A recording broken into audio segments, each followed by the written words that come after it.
Pozdravljeni. V pravkar zaključeni sezoni 2024 smo lahko videli 7 različnih zmagovalcev in vsakdo izmed njih je zmagal 2 dirki ali več. Ampak lahko se začnemo spraševati, je to pomagalo sezoni, da je bila boljša, bolj zanimiva, bolj napeta ali ne? Odgovor bomo kot običajno skušali dobiti v naslednjih minutah.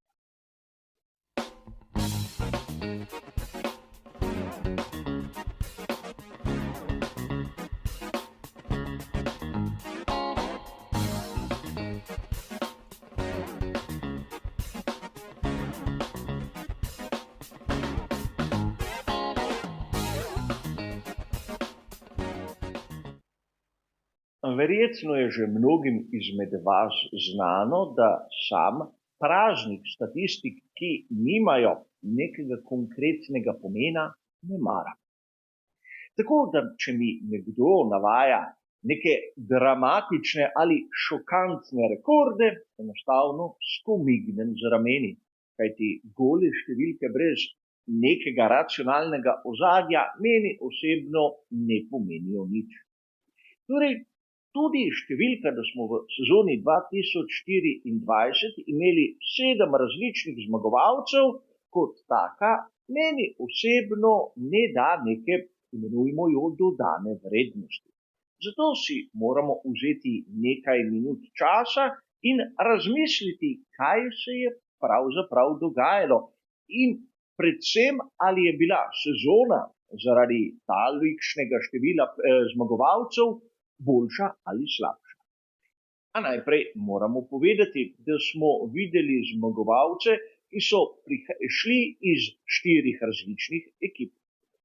Pri Ferrariju, McLarenu, Mercedesu sta zmagala oba, medtem ko pri Red Bullu, kot nam je dobro znano, je bil najboljši kar 9-krat samo Max Verstappen.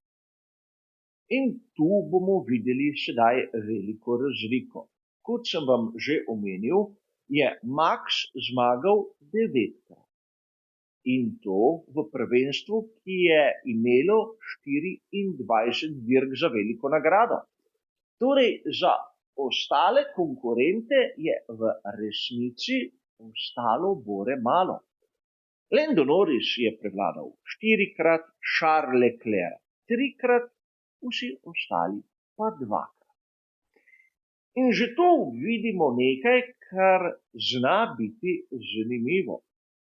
Namreč Max Verstappen je prednost začel nabirati že v prvem delu sezone, ko je bil njegov Red Bull RB20 tudi tehnično v prednosti pred ostalimi.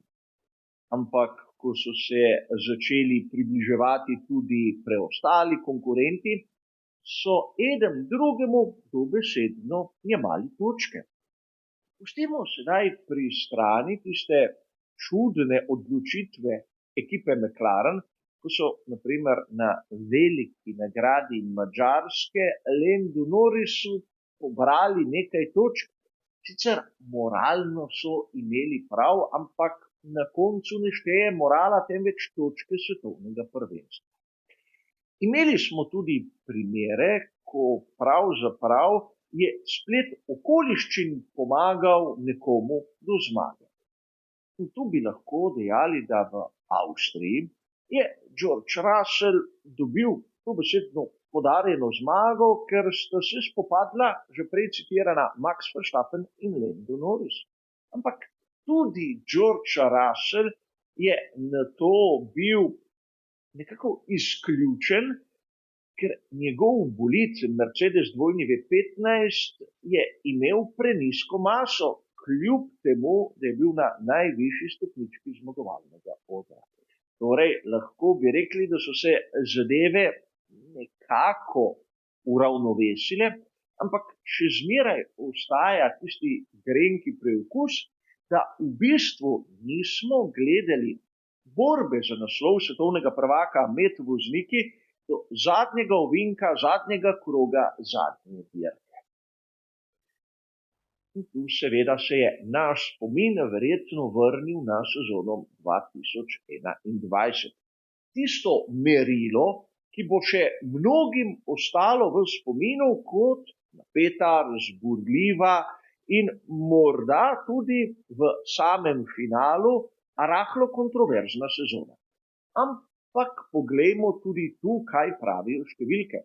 Čeprav leta 2021 smo imeli samo 22 dirk, je Max zmagal na 10 velikih nagradah.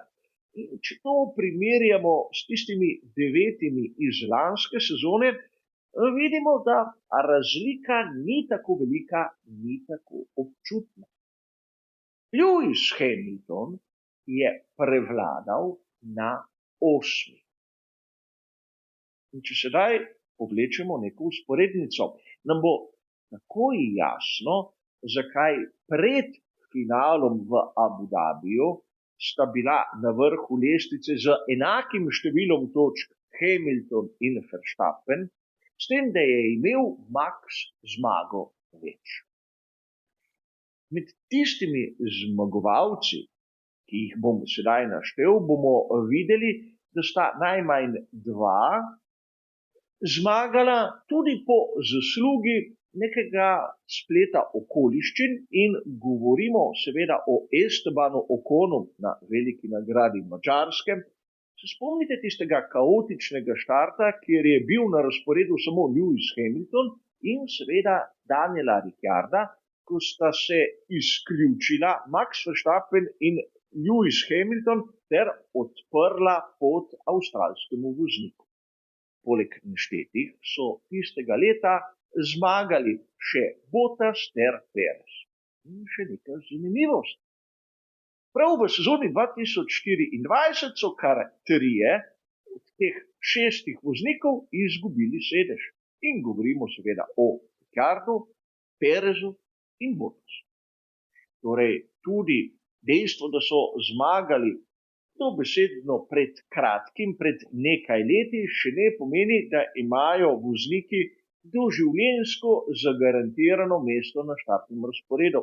In tudi tega bi se morali zavedati marsikateri nastopajoči, ampak tudi gledalci.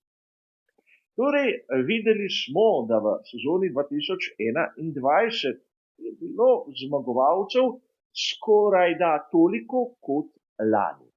Ampak razpored števila zmag je bil bistveno drugačen. In lahko bi dejali, da če hočemo videti napeto sezono, ki nas bo držala prikovane pred sprejemniki prav do konca, je dobro, da imamo že od samega začetka 2 točno jasna konkurenta, ki si bosta dajala borbo od dirke do dirke, kar enostavno pomeni, da bosta ona 2 zmagala večino velikih nagrad. Za ostale seveda ostajajo odprte možnosti, ampak če primerjamo nekako situacijo leta 2021 in 2024, vidimo to veliko razliko. In seveda ne smemo pozabiti na tisto, kar je važno. Omenil sem na samem začetku. Ne zmaga tisti, ki je bolj športen, ne zmaga tisti, ki je bolj pošten, ne zmagujejo moralna načela, temveč točke. In v sistemu, kot ga poznamo v Formuli 1, je prav med prvim in drugim mestom največja razlika. Zato svetovni prvak je, hočeš nočeš, prisiljen zmagovati. In ukolikor ga nekdo želi dohiteti, nima druge izbire, kot da zmaguje seveda. In zato takšno enakomerna porazdelitev zmag pomeni, da bo nekdo, kot smo videli letos pri Maxu Verstappenu, imel kar lepo prednost, ki jo bo lahko nadzoroval, kljub temu, da bo njegova ekipa lahko imela tehnični zaostanek oziroma težave. Ampak kot običajno gre za moje videnje, za moj pogled, glede na statistiko, ki so jo mnogi propagirali kot zanimivo. Ampak na koncu, če pogledamo sezono v celoti, morda tudi ni bilo tako. A za danes bo to vse. Hvala za vašo pozornost in nasvidenje.